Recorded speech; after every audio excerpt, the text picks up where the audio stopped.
tag or no tag? Oh, I give this man whatever he wants. Here's the thing.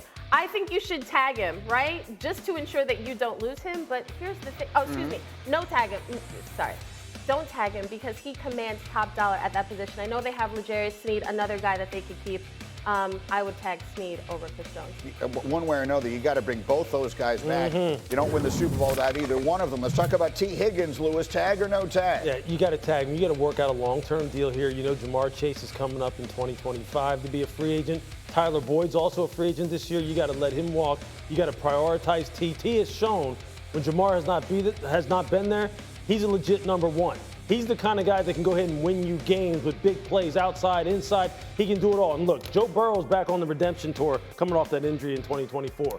They need T. Higgins in the fold. Absolutely. And then Bartholomew, all eyes here in New York on Saquon Barkley. Tag or no tag?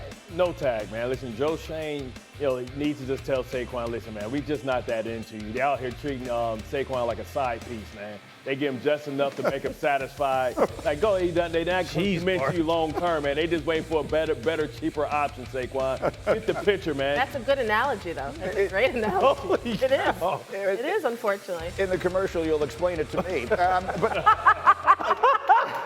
Let's just very briefly on that. Because look, there's a lot of us who sit here, right? And all I do is watch football. I never coached it. I never played it. But all I watch it and I say, that guy is the most important guy on his own team by far. He is the only reason that they made the playoffs 2 years ago. He's the only reason they weren't the worst team in the NFL this past year.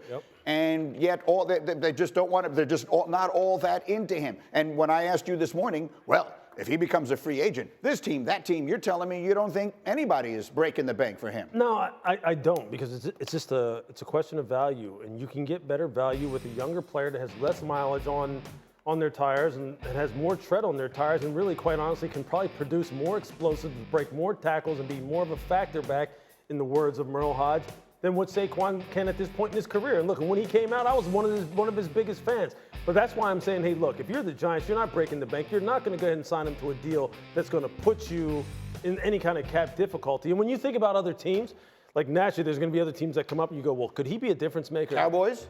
I just don't see it. I don't see him being the kind of back. See, the Cowboys need a certain kind of back. They need a tackle breaker. They need a between the tackles type of runner, downhill runner. They need Derrick Henry. I know, Bart, I know you think the same thing, and I agree. You need that back who, honestly, from a defensive perspective, you go, I don't want no more of that guy.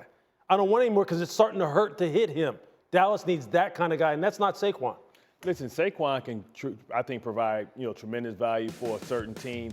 You got the right state, wrong team, wrong division. I think him with C.J. Stroud, with all those weapons they have, they can afford at this point because they have $62 million of salary cap space to overpay just slightly for what Saquon brings, not only on the field, but in the locker room. You talk about giving a guy like C.J. Stroud that type of weapon with what he already has outside. I think that'd be the perfect relationship. Do we expect, you were talking about I always like your relationship dynamics. I mean, do we expect a breakup here? Is that coming between the Giants and Saquon Barkley? I would not be surprised because last year, as Bart pointed out, the Giants loved Saquon but didn't love him enough. They tagged him, and then Saquon was like, I've been a good soldier. I've been a good guy. I've done it the right way, and still, I feel like I'm begging for money. Now, less production after last season.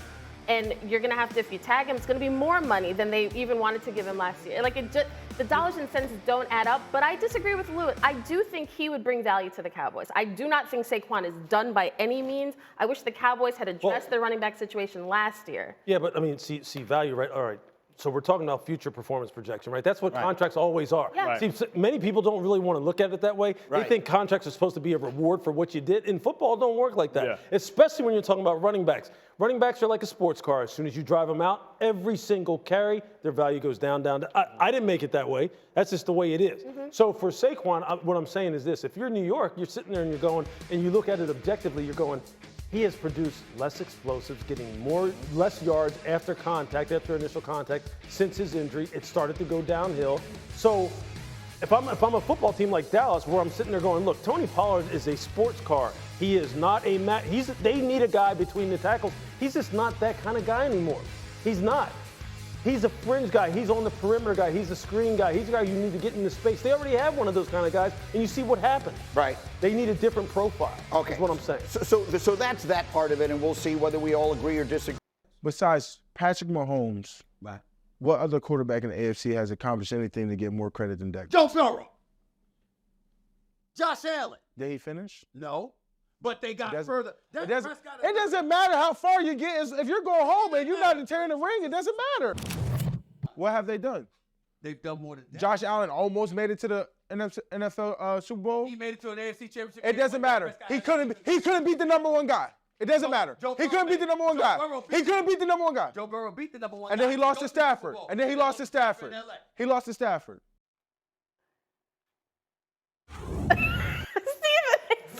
What is going on? Yeah, really, what are we doing? I mean, we're in the Matrix, man. He took the blue pill. So look, let me make myself perfectly clear. That's magnificent television. That's magnificent for us. That's magnificent for Steve. The only question I have is, who told Micah Parsons it's a good idea at 24 years old? He's not Shannon Sharp, retired and in the Hall of Fame. Why is he sitting there yelling back and forth with Stephen A. like they are literally doing an episode of First Take? He doesn't know. That was First Take, and it was magnificent.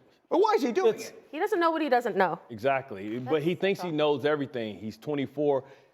The veteran version of Michael Parsons is going to be squeamish when he looks at some of the comments and statements that the younger Michael Parsons, has made. Aren't we all? He don't know that he doesn't know, right? And he has a lot of maturing to do, and he doesn't know what this game's all about, even though at the tender age of 24, he thinks he's seen it all and done it all. He has a lot to learn about the business. And the problem is right now, because everybody wants to be able to put their voice out there, he comments on too many things. He's worrying about his post-career during his active career at the same time. You can't do both. He needs to focus more on being a football player because everything else comes with success. And he doesn't want to be one of these guys that never really won anything. Does he want to be Brandon Marshall, a guy that has a tremendous career but never really accomplished anything? That's how you become part of the elite conversation to players. Can't be the best player that never won nothing or did anything or got on a big stage. Yeah, there's a difference between getting clicks and getting respect. Right. Right? And see, he's not respect. exactly. He's not really gaining respect by making these outlandish statements. Respect is kind of like I just think about to the days of Ronnie Lott back in the old. I don't want to become that get off my lawn guy. Right. But really, that's what it's about. And see, when like that question when you were talking about like, where he said like what quarterback in the AFC has done more than Dak. I can tell you this from talking to teams in the AFC, from talking to people at the Kansas City Chiefs. I'll tell you the kind of quarterbacks that they fear. And I love Dak Prescott. Didn't nobody fear in Dak Prescott? Right. They fear Josh Allen. They fear Lamar. They fear Joe. They fear Joe because of his mind, because they feel as though he can duel with Patrick on the same level. They fear Josh because they think Josh is just a freak, and it's hard to really defend. So when he's talking about like that kind of stuff, that's just, you're right, that's just good media stuff. I can say Jordan Love. It really doesn't do anything, though. It's not doing anything. But wait, I think look, that's an interesting point. Yeah. But here's the point. Why is he doing my job? Literally, my job is to sit around. You know what? Well, what quarterback in the AFC? That's a topic bar on the bottom of the screen on Get Up. Which AFC quarterback has accomplished more than Dak Prescott? What the hell difference does it make? You know what? Why is Micah Parsons talking about it? This is exactly why Emmett was saying what he was saying. That's what I mean. No, there's no doubt. See, look, the Cowboys built up the reputation, build up this following to where we talk about them like we talk about them because of what Troy did, what Emmett did, what Irvin did, what Eric Williams did, Larry Allen did, and everyone else that has come after them are just riding their coattails and benefit. It ain't because of nothing they're doing on the field. It's not because they're winning championships or having some kind of like transcendent type of play on the field. It's because of what those guys did. And see, that's the thing that right now is starting to run real thin with people and get real tiring. In fairness to Micah, no, because it's not about killing him. He's a phenomenal player. No question. But he has to learn how to be a leader.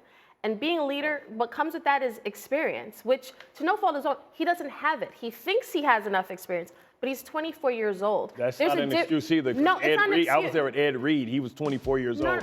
He was a leader. Because I'm trying to explain this. So this isn't about ripping Micah Parsons, but he has to understand that if Emmett Smith's words didn't cause him to take a pause, that's a problem. Because Emmett, what he said to me, that was mind-blowing. Because for him to speak like that, because that hit the nail on the head. It's becoming white noise with Micah. Yes. And it's not about what you say, it's when you say it, and people don't respect that. He's losing respect not only, I believe around the league, but also within his own organization and his locker room. Like attitude reflect leadership, and he's not reflecting the proper attitude of what winners say.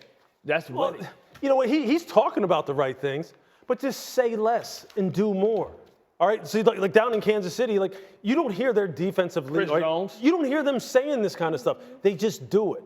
They just go out they don't sit there and go, on a podcast and go, you know what we got to do? We got to make sure that 15 knows if he throws an interception, we're going to have his back. They don't need to say. They just do it.